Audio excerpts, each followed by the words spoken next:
সরকার বা দল আমি চেষ্টা করি অন্তত আমার দল কেউ বললে আমি তাকে তক্ষুনি কথা বলি যে তুমি এই কথাটা না বললে পারতে, এই শব্দটা ব্যবহার না করলে পারতে ইত্যাদি। শুধু সেই প্রসঙ্গে একটা কথা বলি, একটা আমার কথা নিয়ে খুব টানা দেখলাম কোন কাগজে লিখলো, সেটা হচ্ছে আমি মাথা ভেঙে দেবো। আমরা বলছি যারা এ রাজ্যে সব করতে চায়, বিজেপি এখানে প্রার্থী দিয়েছে, এ রাজ্যে সব চলবে না।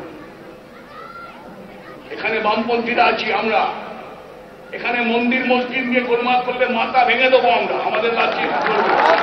দেখুন এটা কোন প্রসঙ্গে বললাম, যে আমি তখন বিজেপি বাবরি মসজিদ কিছুটা বলছিলাম যে আমাদের রাজ্যে, আমি এইভাবে বলি কথাটা, রাম মন্দির করবেন ওদের এজেন্ডা, দেশে 100টা রাম মন্দির করুন, কিন্তু বাবরি মসজিদ ভেঙে ওইখানে রাম মন্দির হয়, তাহলে দেশের সংবিধান থাকে না। সেই জিনিস ওরা করতে চাইছেন।